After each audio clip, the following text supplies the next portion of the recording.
And if you can do that with 3 really deep breaths. And imagine like golden energy coming through into your body, refilling all of the places. And you just let go of energy.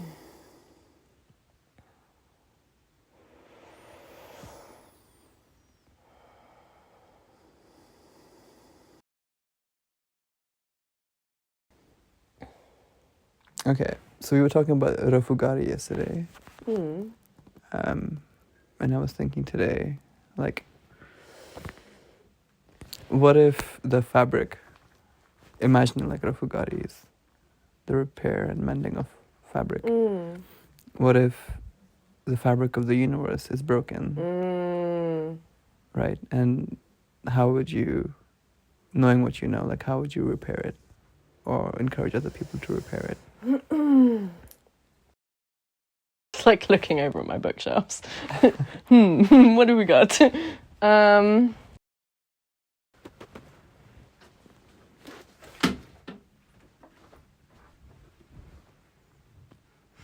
can't see shit. But I think what Paul Levy talks about in this book quite a lot is actually how art is the antidote. Okay. Creating art quite a lot, but like living creatively is obviously, you can obviously do that many different ways. And it's basically like wetiko is the term, it's a Native American term for the collective psychic mind virus that has taken over most of the world, particularly the Western world. Like, you know, it's colonialism, it's capitalism, it's patriarchy, it's all of these things that kind of serve as a sort of like anti-life.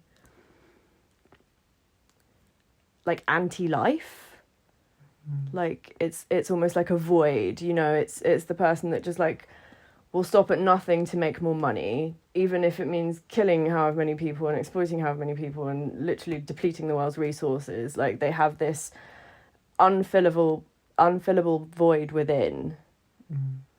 Finding what your embodiment of like the equal and opposite reaction to that is, and that could just be like maybe make really nice food, and you make really nice food for the people that you love. Maybe you're out in the streets throwing Molotov cocktails. Because violence has a place too.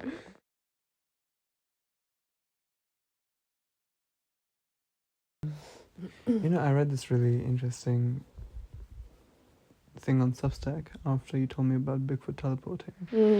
And they were saying about how maybe Bigfoot materializing on Earth willingly is them doing the shadow work that they need to do in this world. That's fascinating. Can you send it to me?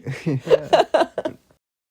Like I was thinking, what if like whenever Bigfoot did teleport, there was a specific noise associated with it, right? But what does like love sound like to you? Right now, I think maybe just silence. Okay.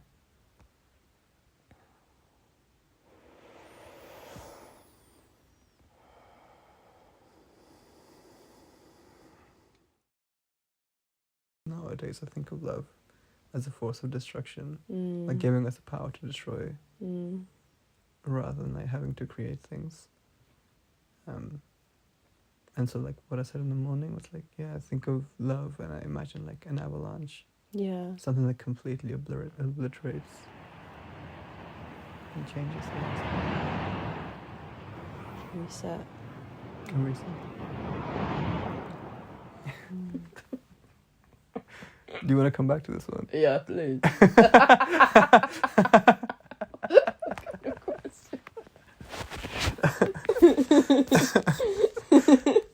Okay, putting a pin on that one. The thing about astrology is that it has been, like, people have been doing that for a really long time. People have been looking at the stars and making up stories about the stars and assigning meaning to the stars for as long as people have been looking at the stars and talking. Pretty long time. And so whether something is actually like, you know, literally real, or whether it's metaphorically and symbolically true, I don't really think that makes a difference. Like, we're not just matter. Like, there's a deep, deep well of myth and metaphor in our collective consciousness. Thousands of years. Billions of perspectives. If enough people believe in something, it might be a little bit real.